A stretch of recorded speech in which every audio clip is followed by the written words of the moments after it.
Welcome to another episode of Progress, Potential, and Possibilities, discussions with fascinating people designing a better tomorrow for all of us. I'm your host, Ira Pastor. Welcome, everybody, again to another episode of our show, bringing another really awesome guest today involved in creating a better and safer tomorrow for all of us. Today, we have the honor of being joined by Susan Forensic, who is Assistant Director of the Weapons of Mass Destruction Directorate at FBI headquarters, where her unit leads the FBI's efforts to mitigate threats from chemical, biologic, radiological, nuclear, and explosive weapons.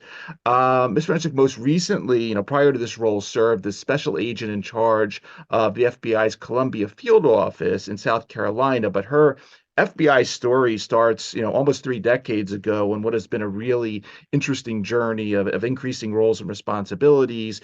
She joined the FBI back in 1997 as a computer forensic examiner in their laboratory division, was selected for new agent training in 2000, and then she went on to was assigned to the Criminal National Security Computer Intrusion Matters, a unit in the Washington field office.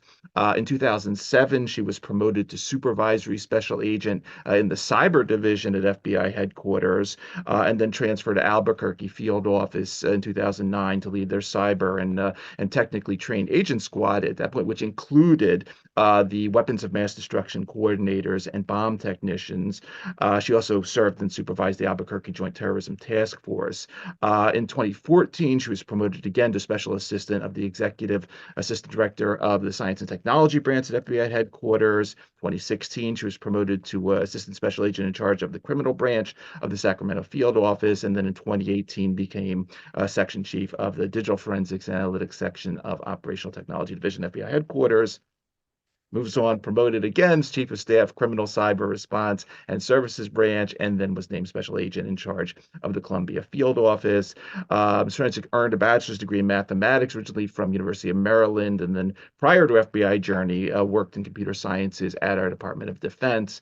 A lot of really interesting themes to get into today. And of course, for our non-U.S. watchers and listeners, the FBI, or the Federal Bureau of Investigation, is our domestic intelligence and security service of the United States and its principal federal law enforcement agency.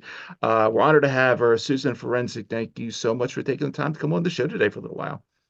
Hi, Ira. Thanks for having me today. Hearing my bio that way, it sounds like I can't keep a job. It's an amazing journey. I mean, I enjoy just listening to me read it. But I'd love to go back to the very beginning. And I was reading all about you, and I was sitting here thinking, I'm sitting here in Philadelphia right now, and when I was a kid, my field trips from school used to be to the Liberty Bell and Betsy Ross's house and places like that. You, growing up in Silver Springs, Maryland, used to take field trips to the FBI, which I think was really cool. Talk about the early days, if you would. When you first caught the FBI bug back, I think when you were like 3 or something. Yeah, so I definitely had an interest at a very young age. I was one of those kids who at a strangely young age, loved watching old reruns of the FBI files or FBI stories with Ephraim Zimbalist Jr., I believe is the name. Yeah. And in 3rd grade in this area, if you're lucky enough to live here, back then, you did a field trip to the FBI headquarters and you walked through the laboratory division area where examiners were performing their scientific craft and behind plate glass windows. So the majority of the tour focused on sciences and how it applied to law enforcement and catching criminals. And at that young age of 8, seeing the work and seeing the need and how much work there was, I for whatever reason, thought they need help. I'm gonna be an agent and help them. So, of course, over time, I changed my mind along the way here and there, but always came back to that theme of being an FBI agent, and was fortunate enough to work as a computer scientist for DoD Mm-hmm. and get recruited in to do digital forensics in the early days of the program with the FBI, and really set the course for moving forward to that agent class. And that really, I say I was very lucky because you can change jobs a lot as an agent and you still stay an agent, but you can explore different avenues to use your skills. And I think that's what that blend of science, technology, math has allowed me to do, going back and forth to different programs within the Bureau.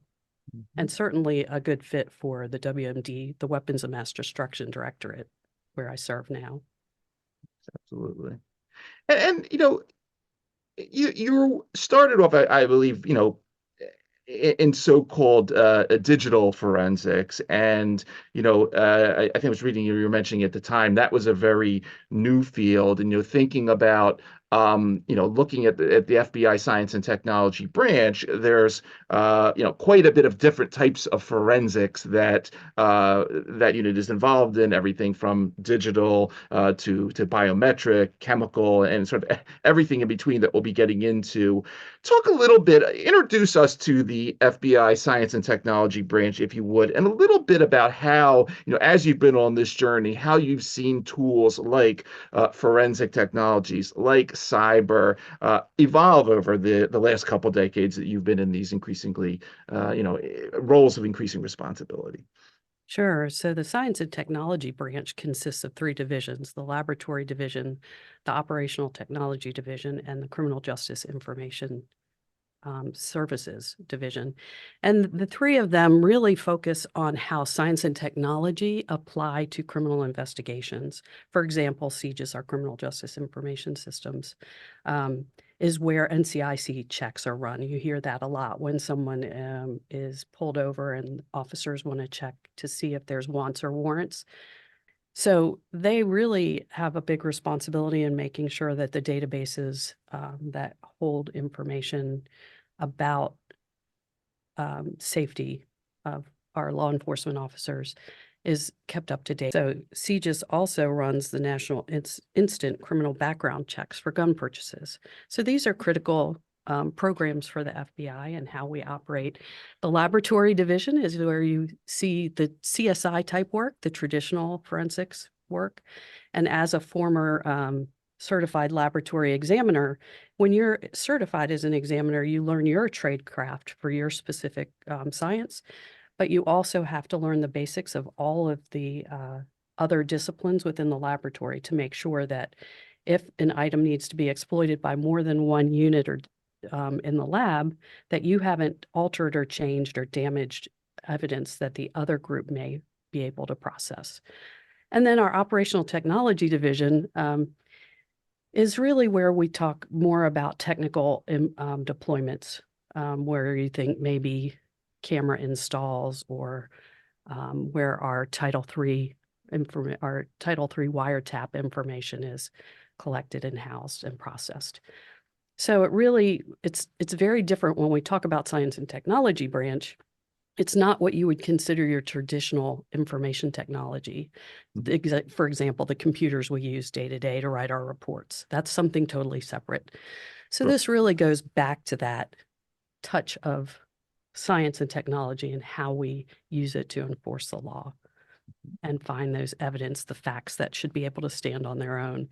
And over time, all of the programs have really changed. I'm not sure if you've heard, but there have been projects in the last decade, through the Innocence Project, Okay. to re-examine hair examinations, right? And talk about how hair examinations are not a one-to-one match. When we have hair evidence, which we call trace evidence, it's examined and it's compared to a known sample. For example, I would take a sample from you and I would match it from something that was found in a chair. Mhm. And we can do a statistical probability on how likely that hair is from that same person, but it's not a one-to-one match. And I think there was a time when people were being convicted more with the understanding or allowed to believe that it was a one-to-one match. So that Innocence Project was done in conjunction with that private industry entity, and really brought justice to some people after the fact. So we are always trying to do better and always trying to look at our disciplines to make sure that they are being presented in the most basic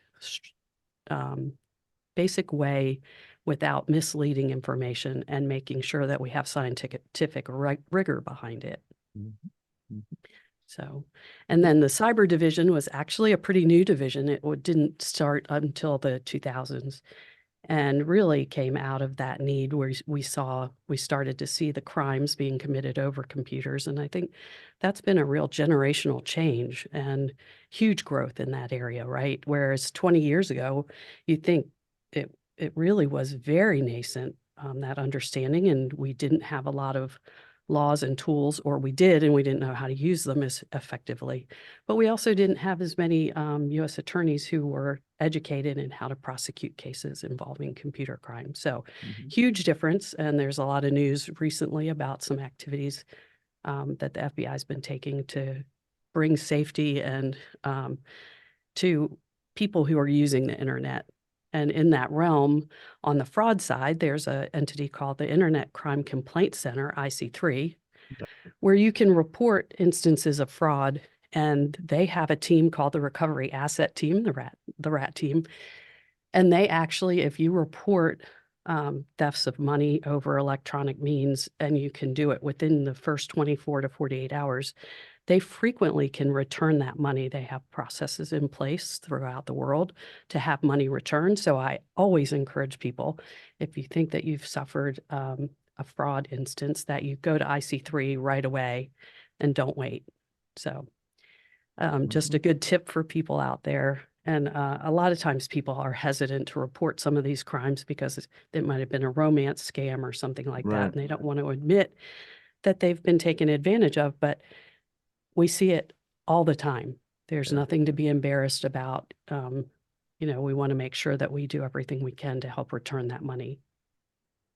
Yeah, it's interesting when you talk, the romance scams, obviously, because Valentine's Day just passed, but also, you got sextortion nowadays. And the one that really gets under my skin, because I have people in their 80s and 90s in my family, these elder scams, which I think are kind of, quite devious. And I'll tell my father-in-law, look, these things are scams. Be really careful. And yeah, you were just mentioning about the embarrassment. I mean, it's happened to my father-in-law quite a few times. I'm like, Dad, stop.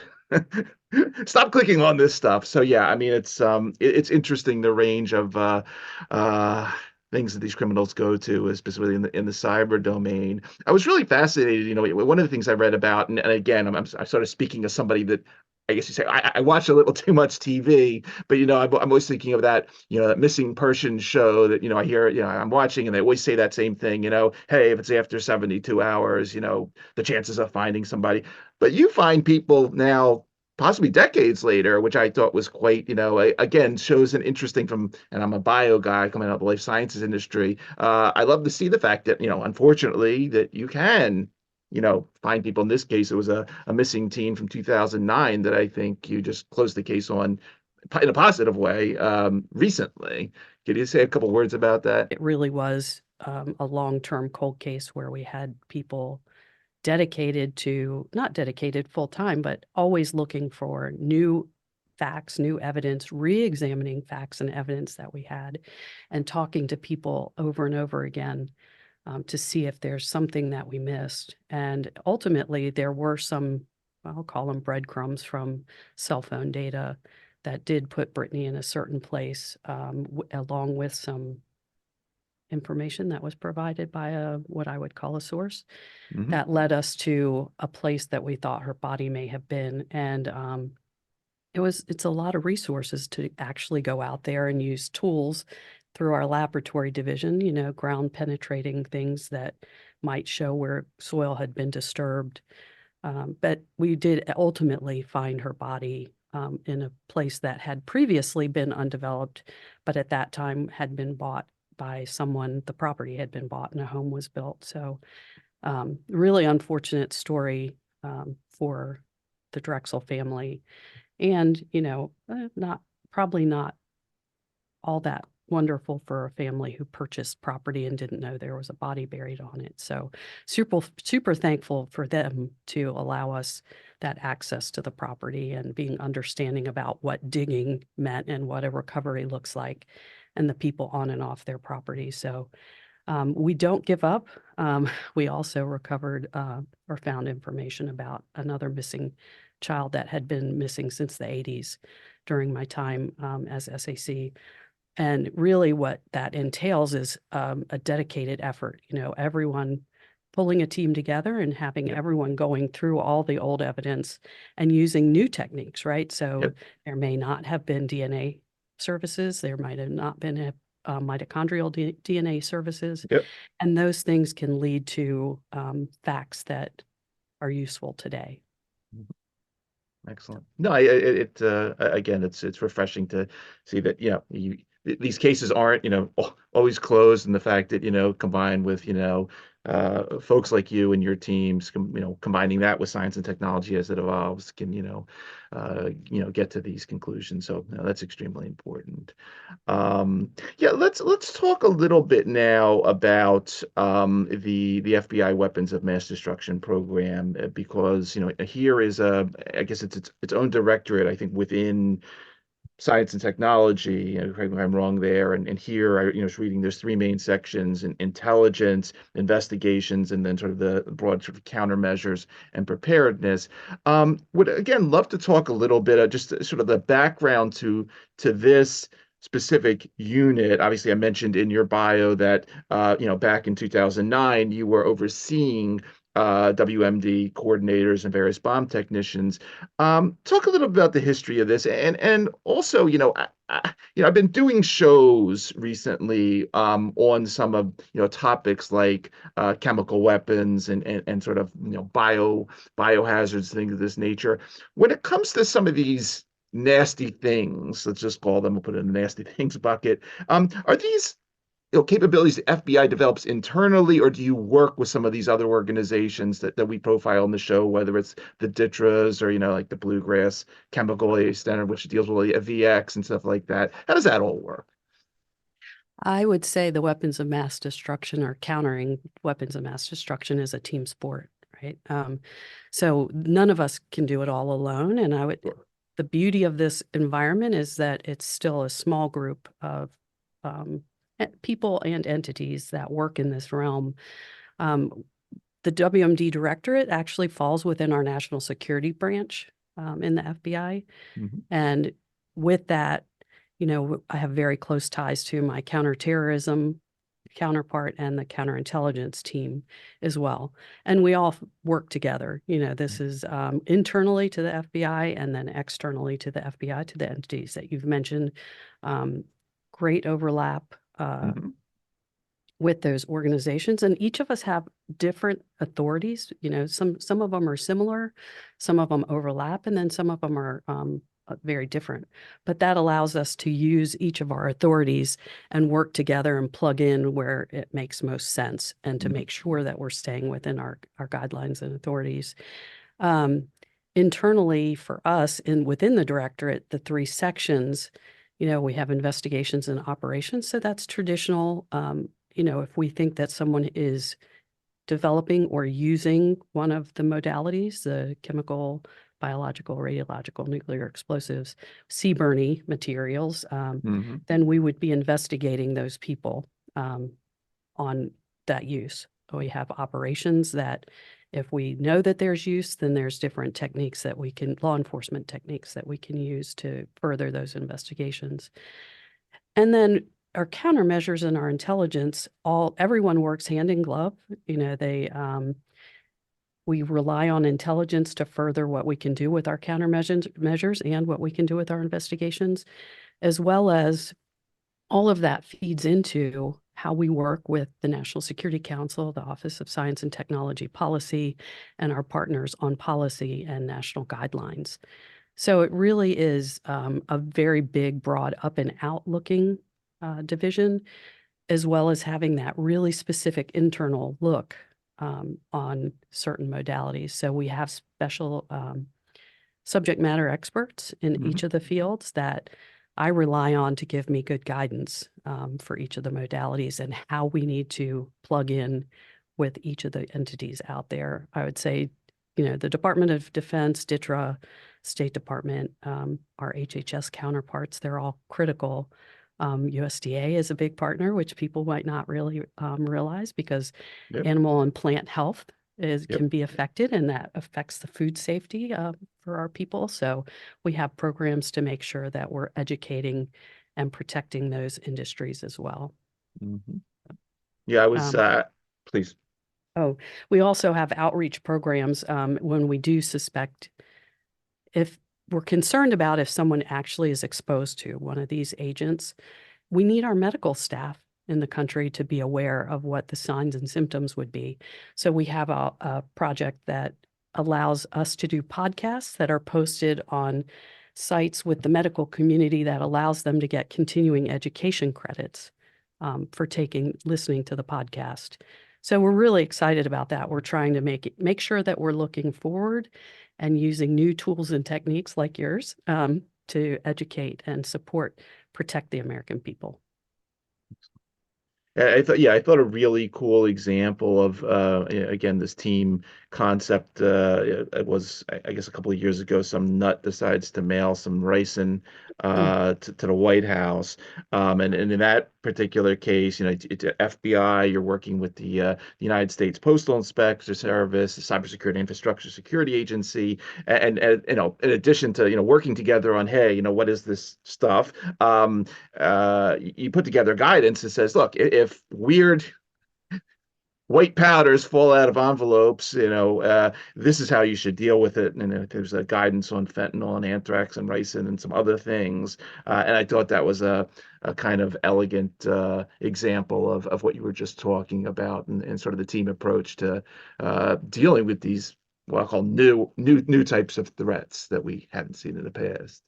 Right. I think in the early 2000s, we had the anthrax cases where we did have some deaths around the country. And, it was really novel at that time. And what people mostly think that most of that's gone away, but we do have, on almost a daily basis, we have reports of white powder letters with threatening communications in them. So it hasn't gone away for us. We've just gotten better at how to deal with it. And getting guidance out to different groups is critical, so that we can't say that you can have a process that makes you completely safe to handling mail, but you can reduce your risk significantly, and you can put security measures in place so that if someone is exposed, that you can get them help and hopefully protect them right away. It's just one other thing you made me think about, as we're talking about this, about a year or so ago, I had Angela Sheffield on the show, and at the time she was at the National Nuclear Security Administration, leading up this group called Artificial Intelligence for Defense Nuclear Nonproliferation, and simplifying it, she was the person that, like, when somebody types in, how do I make ricin, um, there's a there's a signal that goes somewhere to make sure that, hey, this is this a bad guy, or is this some kid that's writing a book report on how to make ricin? Could you just say a couple words about, sort of, because obviously you have expertise in both camps, WMD and cyber, any interesting sort of stories, connections there on how you use these tools to sort of leverage, benefit one another? I think, this is an interesting area to talk about, because within the United States, we have very strict laws on what we would call wiretapping, right? Mhm. Title III investigations. So there are really specific ways that we rely on reporting from companies and individuals to let us know when they see something that's suspicious. Mhm. We can't, as the FBI, a law enforcement entity, we can't be out there just trolling the internet at Right. at will, right? In a Mhm. broad sense. So if we are looking for something specific from somebody specific, it's because we've gotten reporting about specific crime that might be happening or suspicious activity that would fall within a federal statute. Mm. I think the technical capabilities, there are a lot of technical capabilities out there. It's that balance of technical capability and the law, and surfacing that law and making sure that we have rigorous obedience to the Constitution, right? We have to stay there. That's what gives us our credibility, and that's what protects the American people from bad actors and from overreaching government. So there are times when it's very frustrating knowing that I Right. could do things in a technical way that would create a real solution, but would really maybe overstep those boundaries of privacy Right. for individuals in the U.S. And then we rely on our counterparts in other government agencies to help us with collection or information overseas, where we would not have our legal rights to. There are ways, because I do have what we call weapons of mass destruction coordinators. Yep. We have them in all 56 field offices, and then of course the headquarters component here.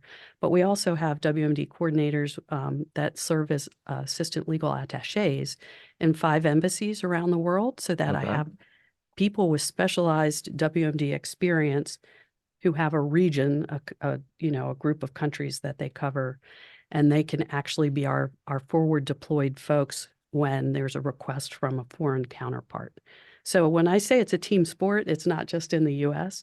We have all of those people around the world who are really watching out for the good, the good, greater good. And a lot of times it's hard because, as you pointed out, these things aren't always nasty, intentional components, right? There's what we call dual use technologies, right? Someone is coming up with new, they're studying viral components, microorganisms, and they want to develop a vaccine, say, to help people, but someone else might want to take that and actually make it stronger and use it as a weapon.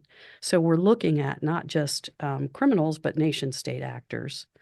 So the scope broadens very quickly for us, and that's why our countermeasures team is so critical to really making sure that we're doing that outreach internationally and building capacity with our partners overseas. So they know what to watch out for, how to handle it, how they can get help from the US or the FBI. Excellent.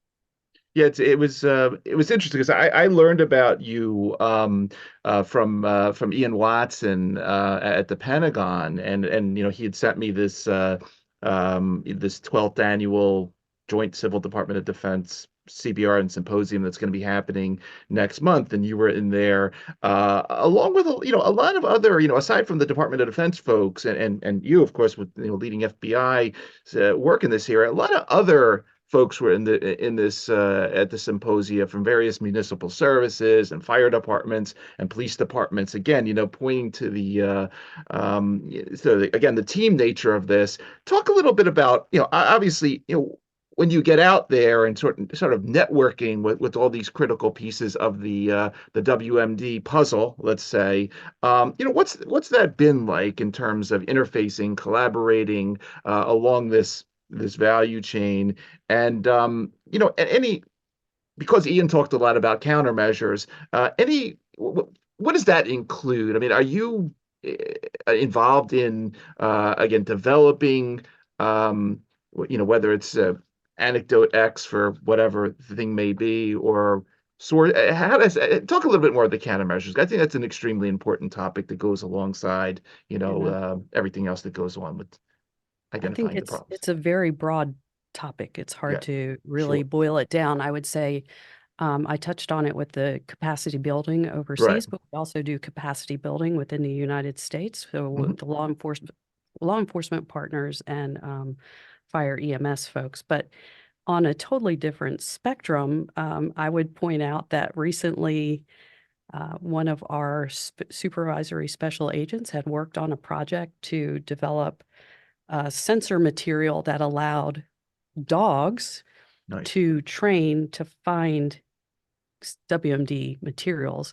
And they were able to do this in a way that wasn't at putting the people or the animals at risk, and they got a patent for this work. So we officially have a patent holder, and she's now retired, but it was done jointly with Auburn University. And so, Excellent. we really look at ways that we can further protect everybody, first responders and people, right? Different ways to find materials that might harm somebody. Mhm. So, it's again, in the countermeasures or the really capacity building with state and locals within the U.S., we rely heavily on our DHS, Department of Homeland Security, has a counter WMD office, and they really have an outreach. Their main goal is training and coordination. So they actually go out and host Safer Cities seminars with state and locals.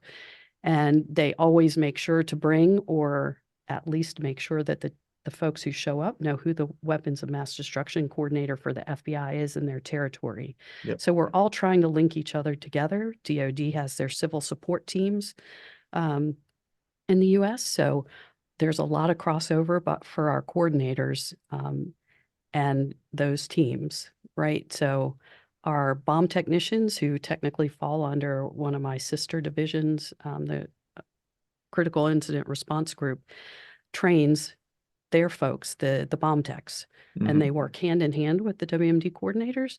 So they're the ones who, if there's a device, they're the ones who put hands on. We want them to have specialized training. We don't want them distracted by anything else. If you're going to put on a bomb suit and go down range, we want you focused on that device, right?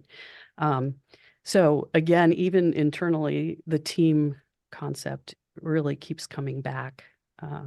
It's a big mission and a high risk mission, and we hope we can keep it at a low probability. But as we see that blend from only nation states having the finances and accessibility to the technologies, that's shifting to more people who can get access to information or put information together that are just individual or criminal actors, right? We worry about that, so that we make sure that we are trying to put tripwires in place so that if other people outside of nation states are gaining access to these technologies, that we will have a clue and we know when to step in and take a look. Let's talk a little bit about the next generation, because clearly FBI, per this, portfolio, we require several things, right? I mean, it's going to require sort of that next generation of thought leaders to come along, whether it's concerning the new stuff that we don't, whether it's artificial intelligence or quantum or whatever that can make WMD better or worse. So we need people technologically astute and wanting to come in and deal with those issues. And at the same time, as you're saying, we want people to be WMD coordinators. We want the people as well to want to put on the suits and do the investigations and all that stuff.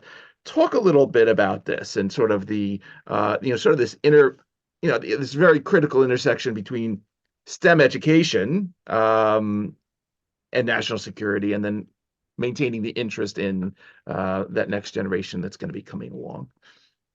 I think it's a great blend, actually. The way we have our headquarters division, where we set national and international strategies and policies, and we have our SMEs here, our scientists who are very much subject matter experts in their field. And we are always bringing in interns. So we have an honors intern program where we bring in people and hope that we get people, we target people who are studying some matters such as this. We have monthly seminars internally, which everyone in the FBI can dial into, but we've had several on AI and how AI could be used in an effect with the biosecurity world and what that could mean to, for us moving forward. We also have had, an intern who did a project to study lab-grown meat, which is a fascinating world, right, concept. And China's really putting a lot of money and effort into this particular study because they have a lot of people to feed, and the resources it takes to actually farm animals is far Right. different than what you could do with generating meat in a laboratory. So, we're really looking across the board, trying to make sure that we're bringing in speakers that can help us develop projects and approaches to the future. I worry a lot about what does W&D look like in 10 years? Yeah. And what are we doing to make sure we're ready for it? So, those are things that, everyone always talks about, and law enforcement talks about what keeps you up at night. Well, that's mine, right?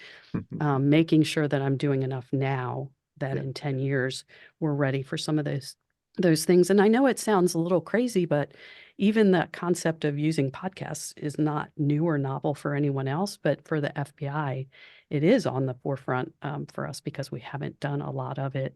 And having that outreach to the medical community to say, hey, these are some signs and symptoms that, you might not come up in any other testing and are significant. And if it's not treated quickly enough, there could be long-term health effects for someone. And so we're always saying, hey, always keep it in the back of your mind. And the medical community says, don't look for the unicorn, right? Or the Right. zebra. It's probably a horse.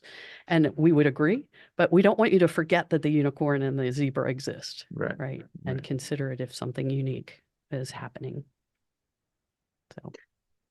This is talking about what you were just mentioning about, the podcast outreach. I noticed that, you had also, in addition to all your responsibilities, been involved in giving various what are called community awareness talks. And again, maybe it's not the science level, but just really getting FBI out there in front of our population, whether you're talking about terrorism or elder fraud or hate crimes or everything in between. Let's say a couple words about this, because I think this is, again, an extremely important thing that you do as part of your portfolio. Too much of us, like myself, just know about FBI from watching too much TV. Say a few words about the community awareness talks. I think this is a soft spot for most of us, not being someone who likes to be the center of attention. I would prefer not to be up in the middle of a room talking about anything. But the reality is that people don't understand. They don't have access to information, or they don't have a trusted source. One of the things that AI is really bringing forward right now is that we can't trust what we see or what we hear anymore, like we could even just a decade ago, right? It is changing our world so quickly that you need somewhere to be a trusted source. So what would this podcast look like in a year or 5 years? There may be a digital watermark to say that someone hasn't taken our images and created a podcast and used verbiage that we would never use, right? So we're getting there.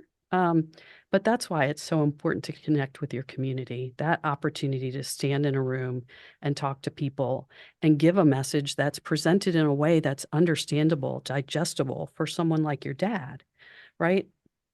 I was fortunate enough to work when I was with the science and technology branch. I worked for Executive Assistant Director Amy Hess at one point. And one of the things she would say when we were going over her speeches and things that we were covering, would my grandmother understand this?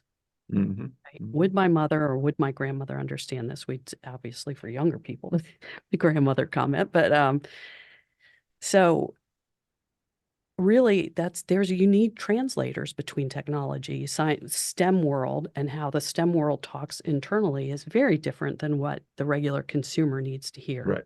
Right. What you and I and our our parents need to hear. So I think it's a real honor to have that ability and trying to get messages out that I think will resonate with people in a way that's non-confrontation or non-scary, right? We don't want to scare people into anything. You want people to stay open-minded and alert and cognizant of what's happening while getting that message across, and then being there to answer questions, right? Most people don't want to ask a question in a big room, raise their hand in front of the entire group. So being able to stay around and talk to people, I think, is critical as well.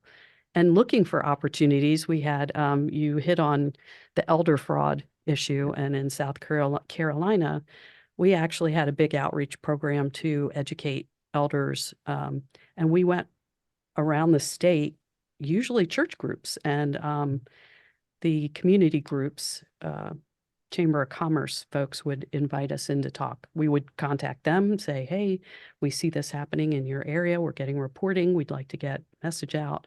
Can we come meet? Can you host a meeting? So, there's lots of partners out there that we work with to get messages out. Every field office has a community outreach specialist and a public affairs officer. And those two people should be very easy to find. If you just call your local field office and ask to speak with one of them, they can help set those things up. So, as we're talking, you have to communicate obviously with your teams, with STEM professionals, with the community. You also have to communicate with our Congress. And back in April of last year, Senators Lindsey Graham and Rand Paul respectfully requested an in-person meeting with you to discuss COVID origins and all that topic. Can you do whatever I mean, obviously, there's different views on zoonotic versus lab leak and all that, and we don't have to get into that discussion, but love to hear about your experiences in having to go to Capitol Hill, and then are you allowed to say no? Is this something all right, I guess I got to go up there. So I think there's nuance in letters, and you actually hit the nail on the head, right? Respectfully request. Yeah. It is great when we have a communication that asks for a meeting, right? Because the contrary side to that is they can call us to testify in an open or closed hearing, right? And that you can't get away from, right? You are subpoenaed to come and provide that testimony. So we like to have conversations. And in that case, it was a great conversation. We did talk about the work that the WMD Directorate has done since starting in early 2020. At the very beginning of the pandemic, we had pulled a team of folks together within the FBI from across all the divisions. And we really brought in subject matter experts from the laboratory. I'm gonna make sure that I don't hit some misspeak some of these things. We took time. We had the team of personnel with advanced degrees come in. They had degrees in biodefense, biosecurity, biosafety, biotechnology, microbiology, immunology, virology, biology, zoology, genetics, chemistry, biochemistry, forensic toxicology, and forensic chemistry. That team pulled hundreds of journal articles from around the world, including China and the WIV, and they went through that material. And from that material, they collected a list of names of people who had written articles. That list was over 200 people long. Or they conducted over 200 interviews with over 83 people around the world. And based on that information and how that information was pulled together in conjunction with some information from our other government partners who have access to some information that's more restricted that can't be shared outside the government, we came to our assessment with a moderate confidence that COVID came from a lab leak. We know that was, has been very controversial, and it's pretty unusual for us to talk publicly about an assessment we make in that realm. But this was an unusual situation, and I think the American public should get to hear at least some of what we believe in the FBI and why we believe it.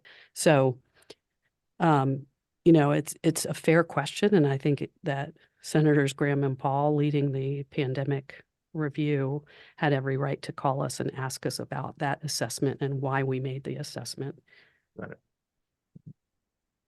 Hopefully that answers the question. Yeah, no, again, I realize there's a lot that you can't go into there, but I wanted to again show the scope of of the responsibilities and outreach that you have to get involved in this current role. So Susan, I appreciate that, and that was great. So I mentioned next month you're going to be presenting in DC at this 12th annual Civil and DoD Symposia. The topic of your talk is investigating and preventing CBRN and explosive weapon threats to the U.S. and global partners. That's awesome. What else is coming up that we should know about for 2024 in terms of your public-facing schedule? Any other major conferences, presentations, different initiatives that we should know about, places that we may run into you, meet you, listen to you talk? Anything else on the calendar that I missed while we have you, please? I know that the International Conference on Nuclear Security is coming up in May in Vienna, and that's an international forum similar to the Chemical Weapons Convention, that the RevCon that was held last year. So this would be the nuclear component. I do think that that's an area where you'll see a lot of CWMD, counter WMD folks participating, and including the National Nuclear Security Agency, which you referenced earlier. So that's a big one, I think, coming up. And I think that that's always a little bit of a, it's interesting to see how our international partners or other countries present themselves and what comes out of those talks. So more to come on that one. Okay, excellent. And well, obviously we'll put a link to the FBI's website so people can check out a lot about what we've been talking about today directly. Really, really great stuff, Susan. I mean, I just again, I've enjoyed listening to your journey, everything, the diversity of programs that you're involved in, and just really wishing you the best with you and your team as you continue to protect us from all these threats on a domestic and international level.